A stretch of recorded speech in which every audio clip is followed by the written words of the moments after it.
Podcast with hosts Andrew Clark and Chris Emery. This is designed to be a discussion on all things life and faith. We hope this serves as a weekly resource and encouragement to you.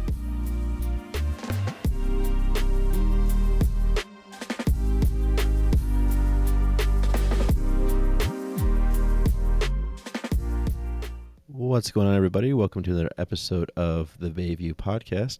My name is Andrew. I'm one of your hosts, joined as always by Chris. How are you? I'm doing very well, man. How are you today? Doing well.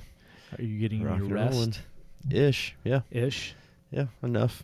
How old is your new little girl? 3 week-ish?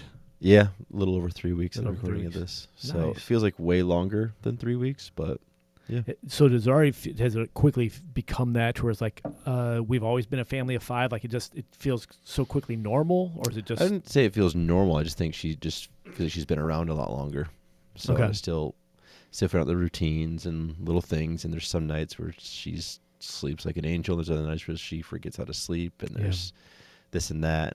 But it's good. It's fun to see the kids kind of getting more and more used to her being around, and just some of that. So it is good. Have you had a time where all five of you have loaded up in the car to go together someplace? A couple times. Yeah. A couple times. That's been a unique experience. Like, there's like 3 kids in the back seat. You're just like, okay, there they are. Just all in our minivan. Here we go. Do they all fit in one row, or do you have like the oldest? At this in the point, they very do. Yeah, back? Okay. Liam's old enough now to kind of sit in a booster, and so Right, it's like right. we're kind of getting to that point where it's not 3 car seats, which would be aggressive. But but no, it's good. It was like the other day, we're driving, all of us together, laughing because my kids are obsessed with the national anthem right now, so that's playing. And Lennon, Time out. You're playing the national anthem in your car. yeah, and not the singing one. They just want the trumpets and horns. So that's just going crazy. And I'm sitting there silently, and Nicole's silent. The national anthem's playing, and my 2 oldest are in the back, kind of just like enjoying it. And Lennon's just losing her mind, crying, and we're just driving. And I just start laughing. I'm like,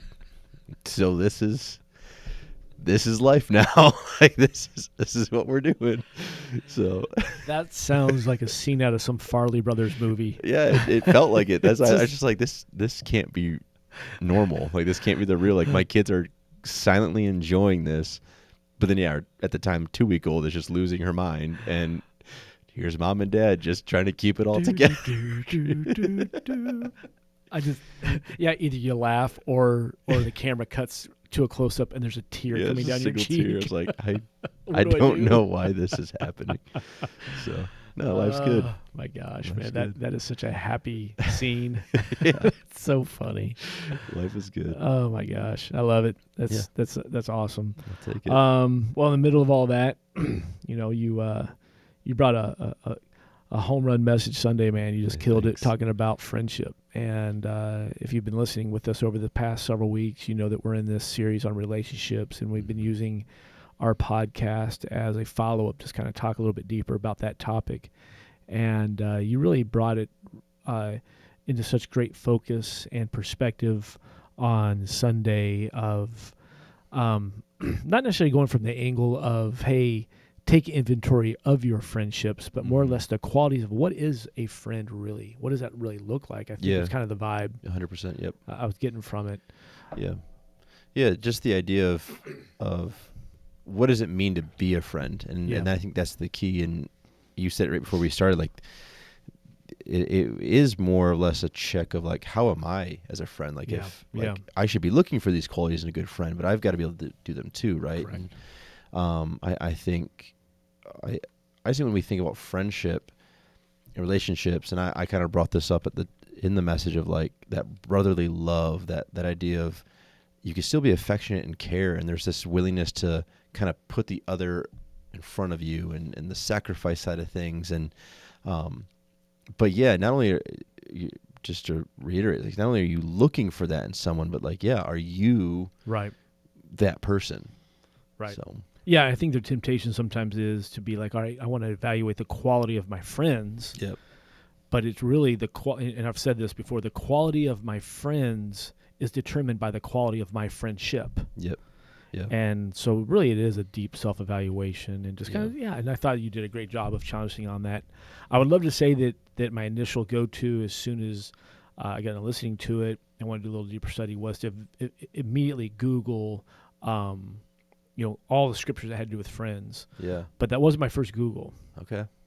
My first Google was all the songs that have to do with about friends. Yep. I thought about, do I just open with all the friend lyrics? The basically probably the biggest go to would be what the theme song to the sitcom Friends, right? That I thought of Toy Story. Like, I got a friend in me. Yep. Yes. That's like, and it is. Those are all like fun, silly, and I do think that's so key to friends. Like when I think of my best friends, I think of the silliness and I think of the good times and the desire to hang out and be around them and all that. So yeah, I think it's fitting. And I think we all have that. I think we can kind of reflect back on our circle of closest friends and examine, okay, what is it that I appreciate most about those deep friendships? And you talked about some of those things. You kind of took us down that path a little bit of part of it, so much of it is, the passage we read there where Jesus is doing his teaching and he kind of lays it out. Hey, no greater love has anyone that he would lay his life down for his friends. Yeah. And I don't know, break that down. Like how did you kind of tackle that, or how would you interpret that? Yeah, and I the biggest thing was when we read the word life, so often we think of like, I got to die for him. Correct. And it's in a way, yes, but what it was really speaking to is like who you are. So like soul, mind, like your emotions, everything about you. Like to lay down your life is to say, I'm not important in this moment, more or less. It is the setting aside of what you want so that someone else can succeed. It's like that is what we're getting at. And that's what that verse is kind of speaking to, of like, are you willing to put yourself aside so that you can see someone else reach their goal or their will? And when we start doing that, there's a bond that happens. We see Jesus set the ultimate example of that, where he did lay down his life, but his whole life was that of teaching of what it means to serve and what it means to be about people. Yeah. And that at its core is like the foundation of a friend. Yeah. Yeah. And I think that's exactly how it was meant to be taken. Is like, obviously in extreme circumstances, it could be, but the more common application is, is my friendship defined by my willingness to sacrifice, my willingness to be interrupted, put out, inconvenienced even. It's kind of like the old joke, you know who your friends are when you move. Yeah. Like your real friends show up and they do the lifting. Who's got the truck? Yeah. Yeah, exactly. Yeah, and I think, to put it in really basic terms, is like, are you willing to invest? Are you willing to be intentional? And do you care? Like, is there a genuineness to your feelings about someone? And that's where, like, even like quality one, I combine the idea of loving and laughing, because I think those are both mountain peak type experiences, like really high experiences in someone's life. But it's really hard for me to separate the two, because I even shared on Sunday, like, some of my most loved time, like where I have felt the most love, have been in the midst of laughing the hardest with friends. There's something about that joy that's connected to caring for someone. And I kind of shared how, like, it's not this romantic love, and we brought Jonathan and David into the picture, and this idea of again, brotherly love, and there's still an affection side to it. There still is this, like, wow, I really care for this person. Right. But I think that quality is like, are you willing to go on the journey with someone? And that phrasing stuck out to me, of like, really important. Like, that's that whole doing life. I'm willing to be intentional, invest, care, meaning I'm gonna try and enjoy this journey with you. Yeah. Yeah. And I think that as you continue to break down those qualities, and I hear all those things, it's so easy to be like, yes, those are all the things I love to find in my friends. And I have friends like that. I have those friends. I know they will laugh with me. I know that they will cry with me. I know that they would go out of their way. I have a short list of people I know I could call, and it doesn't matter the time of night. If I call and said I need something, they'd be there. They'd get up and be there. And so I'm super grateful for those times and those people. But through every description, then I also have to ask myself, am I that kind of friend? Sure. Yeah. am I that guy? Yeah. And I think I am. I would like to be. Yeah. I want to be. Yeah. I've helped a lot of people move. I know that. So maybe that's what it is. I don't know. Yeah. But I started thinking through some of those qualities and just asking myself, okay, how do I be that type of friend? How do I kind of do some of the things, that we do, Yeah. read some of the general verses we read about it. That it's kind of, I don't know, for me, it's like, a true friend shows love no matter what. It's Proverbs 17, Mm-hmm. Proverbs 27. A true friend gives heartfelt advice, bringing joy to the heart. Yeah. A true friend rebukes when necessary, but the correction is done in love. Proverbs 27. Yeah. Same chapter. A true friend influences, enlivens, and sharpens. A true friend avoids gossip. A true friend forgives and does not hold grudges. A true friend is loyal. A true friend helps in time of need. Yeah. So here's a huge list of that, and there's nothing there that says a true friend receives from his friends all the time. True friend is always on the take. I mean, obviously, those are all things we know better. But there's a few of these in there, and you touched on some of these that are very difficult to be a true friend. Sure. Yeah. Because I've always felt that we love the idea of unconditional love. Mm-hmm. And certainly that is what is modeled for us through Jesus Christ and God the Father, that we are the recipients of an unconditional love from him. Yeah. So we love the idea of an unconditional love as long as that's what we're receiving in a good way. Yeah. I don't think people really truly understand how challenging and difficult unconditional love could be, particularly in a friendship time. Yeah. So you and I are good friends. So I look at it this way, like I want your unconditional love when I need your grace. Yep. I want your unconditional love when I need your understanding, Yep. or when I need your help. Yeah. But what happens when you have to come and have a tough conversation with me? I'm not sure I want that level of unconditional love, right? And so how do we dive into some of those? And this is where you took us some. I mean, how do we dive into those moments of, if I'm going to be a true friend, yes, it's the mountaintop moments of laughing and celebrate. It is, that's part of it. But what about the tough times? Yeah. Yeah, I always look at it. That was that second quality, like the willingness to be honest. And I give the example of just like the classic. I mean, how many times have you ended a relationship with a girlfriend or a boyfriend over, and the friend's like, oh yeah, man, they weren't the one. Yeah. We knew right away, and it's like, why? What was stopping you from telling me that? Now, if we're honest, I probably wouldn't have heard you say it, but it is like there's something to. Man, if we say we're friends, then I should be able to trust when you open up and are honest with me. It's the same way of the story I share where my buddy breaks my glasses, and anyone else I probably would have tried to fight, but with him, it's like I trusted that he didn't mean to do it. Right. I trusted that when he said he was sorry, he was sorry. Like there's this trust that is built there to say the difficult things. Mm-hmm. And I think there's then hopefully then a maturity to hear it. Yep. The difficult things. Yep. And again, to decipher it through, wow, this isn't someone who's just off the street saying this. Right. This is someone who's doing life with me, who's on this journey with me. So I can hear what they have to say.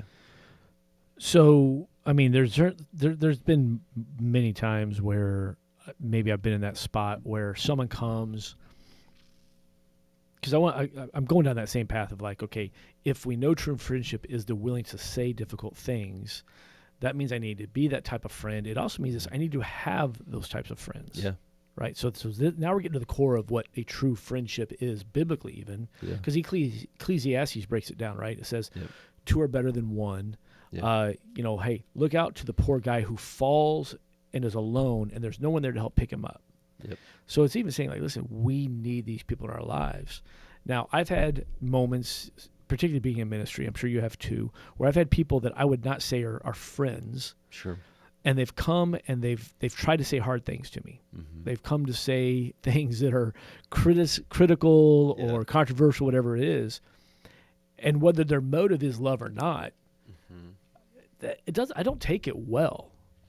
And I've always kind of come back to the reason is this: I've not invited you to speak into my life at that level. Yeah, that's fair. And I think that is fair. I think that's fair. I'm not, we pastor and lead a church with hundreds of people.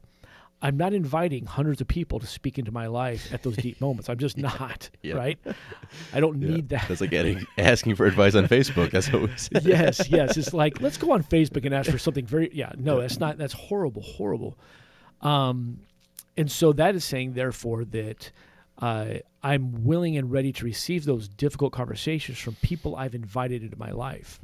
Here's my question, or maybe the conundrum. How many people actually have invited that type of friendship into their life? Yeah.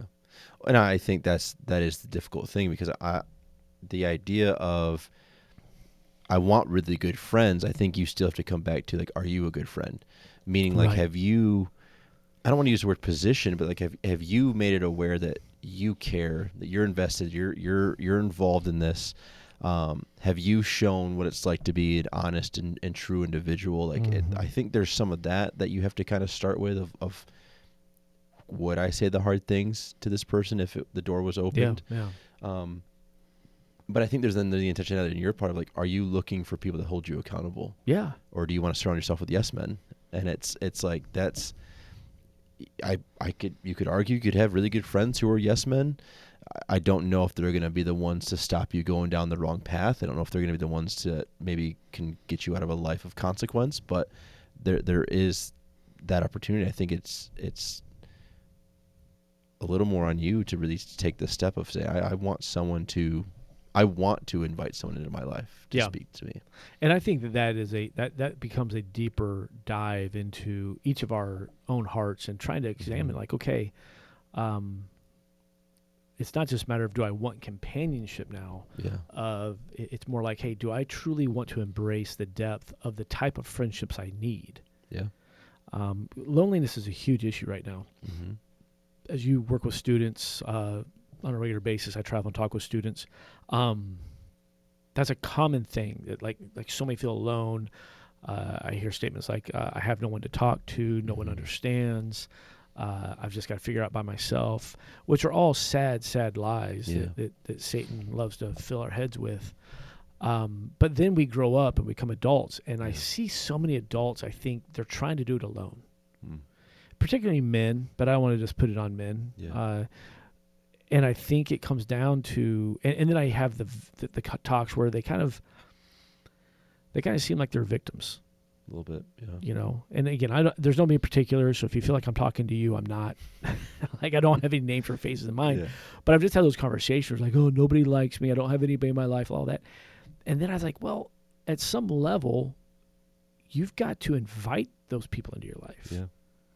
You've got to invite that type of input. You've got to invite the individual. And then through that, you're going to be invited into their life. Yeah. And you're going to begin to find this union and this opportunity that really brings the strength of what we read throughout the Bible of, a true friend gives, wise counsel and advice and says the hard things. But even like there in Ecclesiastes, that will lift you up when you fall, or will it says if two lie together, they keep warm, but how can one keep warm alone? And I don't think we're talking about a pure survival situation all the time. But Andrew, I'd cuddle with you in a heartbeat if we were freezing to death. But there is something about, do I have that warmth even in my life? Yeah. Have I found, and so rather than getting stuck in the place of like, I don't have that, how do I get that? How are you putting yourself out there to be that as well? Yeah. And I know it's kind of this weird yin and yang type scenario, I guess. Yeah. Yeah, because, again, you look at it, it's hard to keep friends if you're not a good friend. Like, that's just a natural thing. So there is...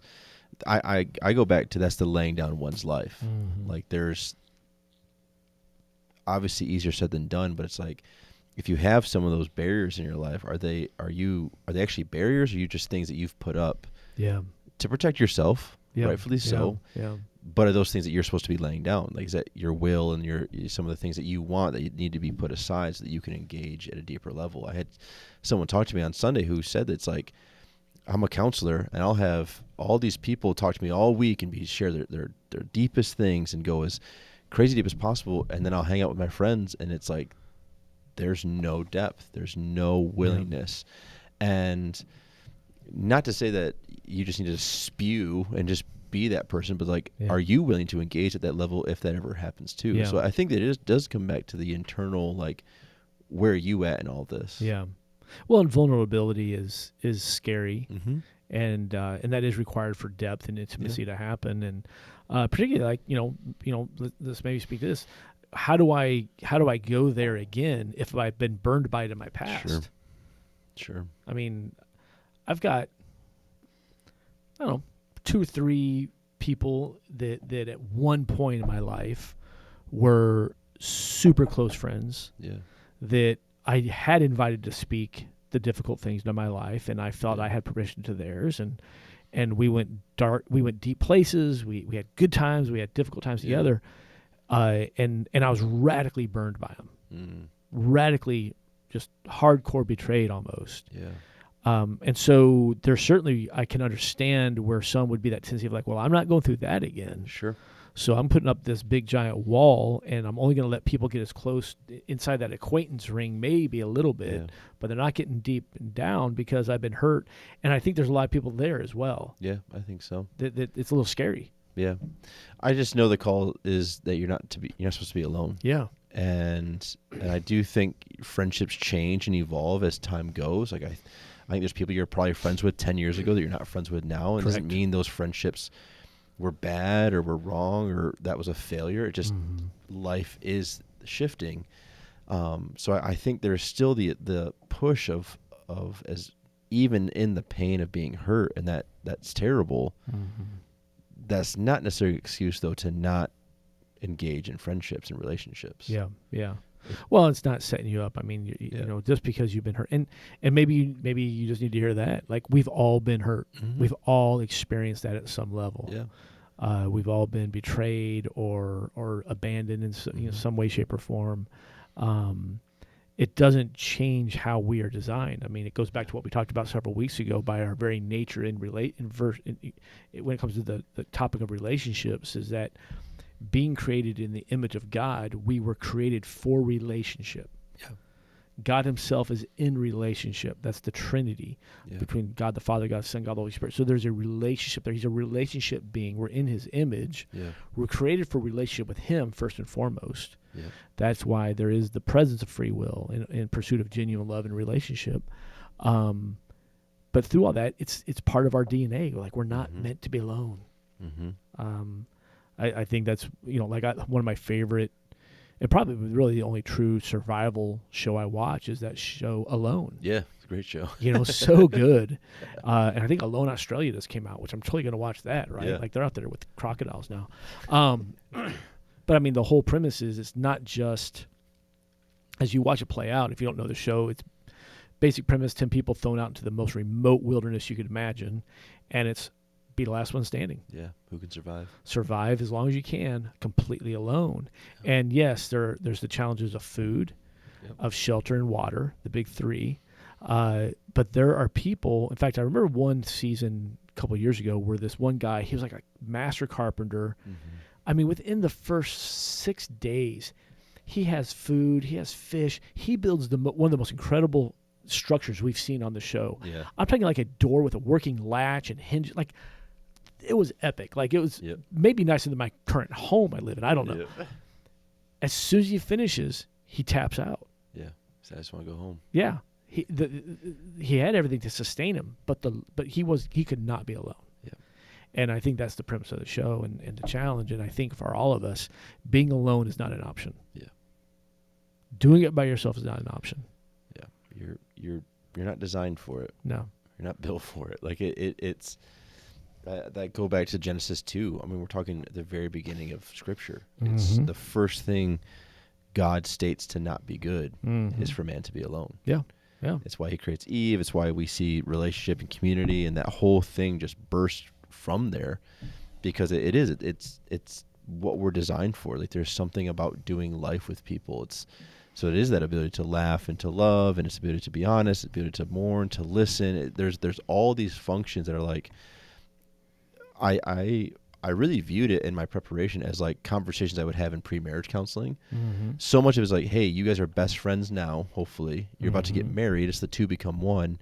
But there's that line of like what you have shown as friends, hopefully you use truer and show even more as a married couple. Yeah, yeah. But it all comes back to the basis of that friendship, that relationship first. It starts somewhere with you being open and willing and vulnerable and engaging in life. Yeah. And to set your life aside to see someone else succeed, and hopefully doing it vice versa. And it becomes this whole serving kind of beautiful, just, I don't know, it is the two becoming one. Mm-hmm. But I think in our own friendship relationships, that is still a real thing. Like, I want to see my friends do well, but I believe they want to see me do well. And there's something about that I think is ingrained in us, but it's from the beginning. Yeah. Yeah, I think you're right. I think, and that's why there's that longing. That's why if you don't have that in your life, you feel that little bit of a void. You feel that desire. Yeah. It's how we're made. All right, so I would say this, not to oversimplify it, but so two groups of people may be listening. One would be the group of people that you have friendships, you have valuable relationships in your life, but maybe you desire for them to go a little deeper than they have. What would be some advice you would give them in order to help nurture these relationships to go a little deeper? Yeah. I think those are the ones that I think you can start with the idea of being honest with each other. Good. Like that to me, if there is an established relationship and it's ones that you would claim are people that they're the ones, they're not one of the 1,000 Facebook friends, but they are one of the 10 that you could call in the middle of the night, or, call at 10 p.m. or whatever it is. Like, those are the ones where I'm like, okay, honesty, vulnerability, trust, like, how are you engaging in those areas? And sometimes it is asking, hey, how are you doing? And not accepting fine or good as an answer, but having the openness of like, I would actually like to know how you're doing. Yeah. And I think engaging in some of those conversations and those relationships are probably going to be the most beneficial, because I would assume you're already kind of laughing and enjoying, like, there's like genuine care. If that stuff is happening, then the next step would be to ask the hard question or ask the honest question, be honest, and then listen. Yeah. And I think be willing to actually hear what's being said. And then I would add to that, then also maybe you be willing to go first. Sure. So if you're desiring that, like if you and I are hanging out, I'm like, man, Andrew, I wish you'd open up more. I wish you'd, share with me a little bit deeper. Yeah. I wish we had that. Rather than me just pushing you, maybe it's like a time where I'd be like, hey, listen, man, you got a minute? Can I tell you something I'm just really wrestling with? Maybe I begin to demonstrate that vulnerability. And it's a little scary, right? Because you're putting it out there. Yep. And I think I shared on Sunday, it's something that my wife and I started doing, and I've shared on this podcast multiple times now, but I think it was so helpful for us of just like, I just need to say this. Yeah. Don't fix me. Don't try to answer it. Dude, I know it's crazy. Yeah. I just need to say this. But I think some of that even is good, because sometimes our fear with being open and sharing is, how are you going to use this against me? Yeah. Yeah. Like I know a couple of individuals who won't go to therapy or won't go see a counselor because their fear is that counselor's going to turn around and all their counselor buddies at the end of the day are going to have a conversation of, I talked to this crazy and I talked to this crazy. And I'm like, okay, well, first HIPAA, I don't know if that's the thing, but all that stuff, it's like, they're not going to do that. But that's a genuine, that is a genuine fear. Yeah. And if it's always pushing of tell me, but I'm not necessarily willing to tell you, like, that's the game, right? And so I think you're right. I think the ability to go first, and you may not get the response. They might just be like, thank you for sharing. You're so much more messed up than I thought. I'm out. Pull the ripcord now. That wouldn't happen. I'd say that's a pretty rare case. But I think you're right. I think, are you willing to be vulnerable? Yeah. If you're seeking it, again, if we start with ourselves, are you willing? Yeah. So, and then I think you touched on it there too. I would also say this is desiring to go deeper in those situations. Let there be times where you just listen. Mm-hmm. Just, the book you closed with, the story you closed with, was just so perfect. And the title was The Rabbit Listened. The Rabbit Listened. And I just loved as it went through the story. If you don't know the book, I'm sure you can Google it and see what it's about. But, every animal that came in had a different response of, the chicken. I love the chicken. Like, let's just talk. Yeah. Oh my gosh, I have people like that in my life. The elephant's like, let's remember what it was like. Everyone had this response, but the rabbit just listened. Yep. The rabbit just listened. And I know there have been times in my life where I've had close friends starting to share something, and I've gone into fix-it mode or make it better mode. Or honestly, there's times accidentally I redirect the conversation and make it about me. Yeah. Yep. And I've heard myself do that before. Yep. And I've had those moments in the middle of it where I'm calling myself out like, what are you doing? Just shut your mouth. Why are you telling about your story again? Yep. And so it's a matter like, no, just shut it down and just listen. Yeah. And then look for those moments when you can laugh, when they're ready to remember, when they're ready to talk, when they're ready to prepare, whatever it may be. Yeah.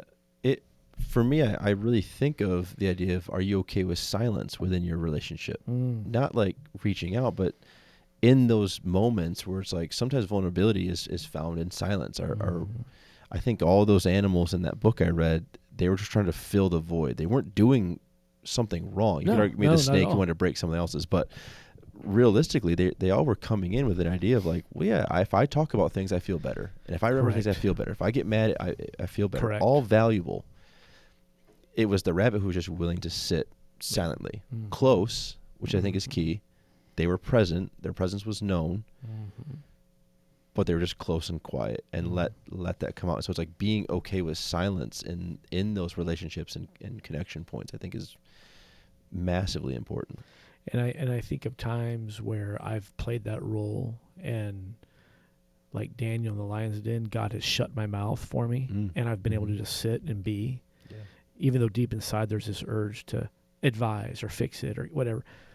But there's been times where I've had people in my life, that's exactly what they've done. Like, I've just needed to talk, I've needed to share, and they've just sat there. And it was such a gift to be able to have that moment. And so I think that there's some big things. All right, then let's shift this. The second group that may be listening would be, I guess, those that are in a spot where they're just struggling because they don't feel like they have any deep connections right now. Sure. They don't have the friendships that they can go deeper with. They just don't even have those relationships right now. And there's a lot. And I remember different times, my wife and I, we've been married coming up on 30 years this summer. We've pastored in multiple states over that 30 years. And there's been several times in that situation where we have moved to an entirely new town, a new city, new state, nobody. But every time we've moved, it means we've left behind some super deep relationships. I remember when we moved from Alabama to Michigan back in 2010, we were excited about the new chapter God was opening for us, but we were we hurt so much about the deep friendships we left behind. We had some incredible deep relationships and friendships that we left there. And what that did is it made here feel lonely for a while. We didn't have those friendships, and so I can relate. Yeah.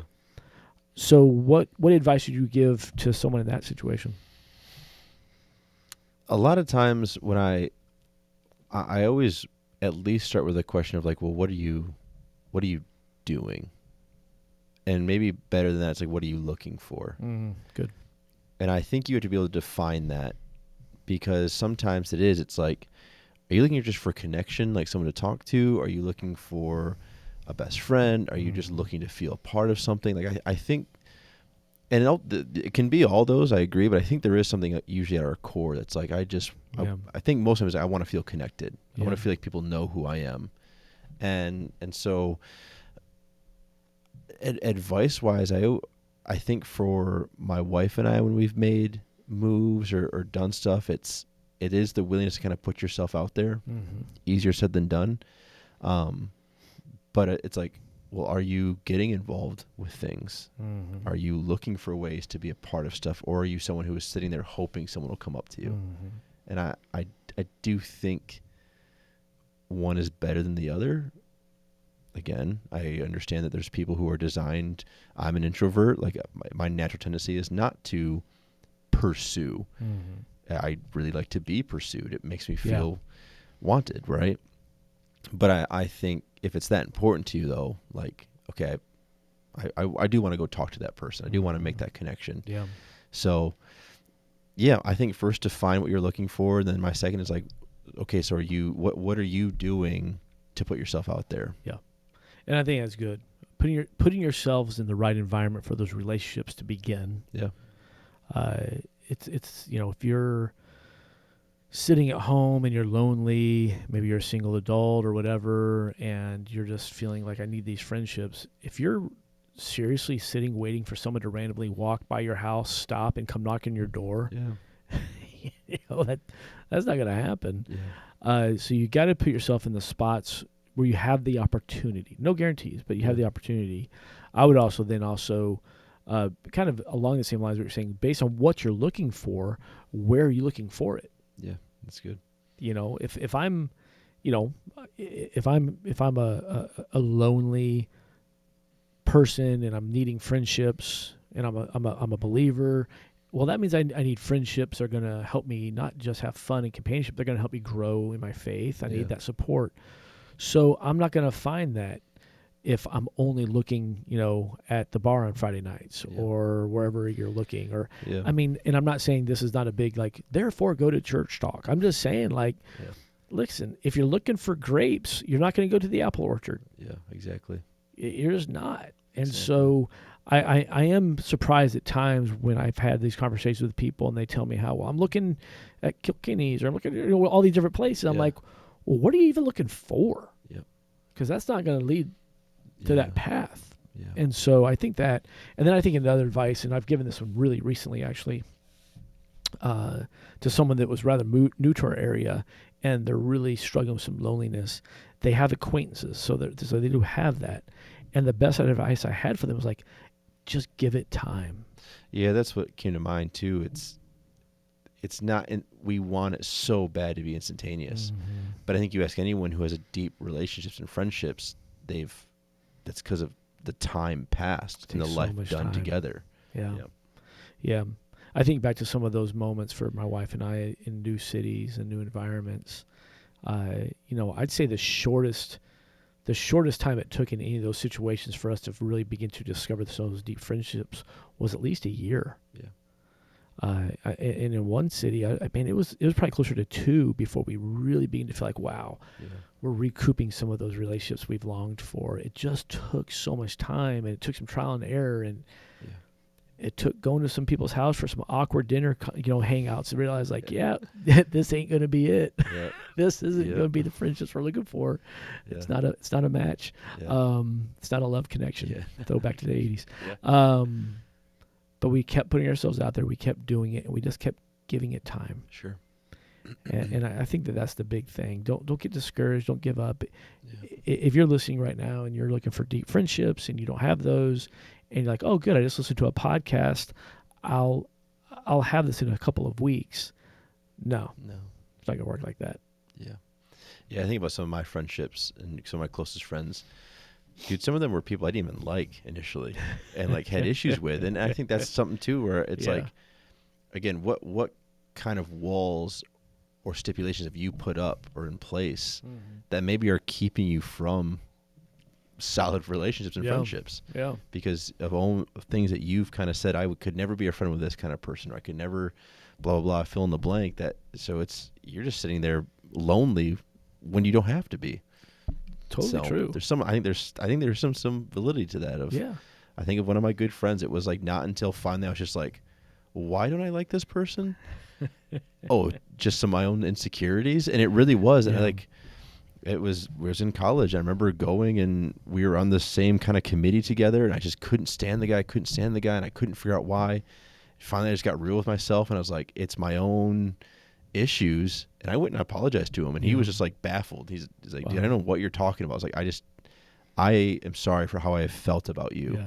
And he, one of my good friends to this day. And it was just but it was, I had to get myself out of the way. Right. And so I think there's some of that. Again, it goes, what are you looking for? And what kind of barriers have you put up? Yeah. And I agree. I've actually probably been the other guy more often. I think I have some close friends. Random people. I think I have some close friends that initially man, we did not like you at first, man. You were such a tool. So yeah, I'm like a fungus. I've just grown on them, right?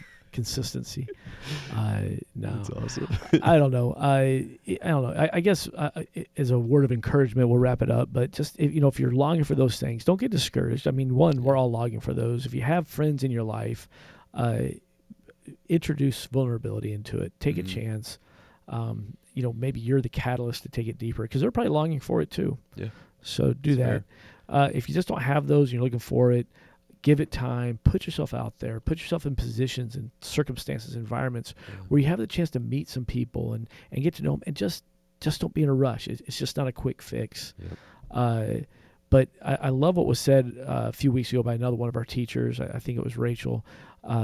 She was talking on singleness, but she kind of said being single doesn't mean you have to be lonely. Yeah. And I even think in this, being alone doesn't mean you have to be lonely. Yeah. But you need to begin to carve that path of allowing God to bring those relationships into your life. Yeah. Through the right situations and environments. Yeah, that's good. So cool. Sweet. Awesome, man. Well, I appreciate your friendship.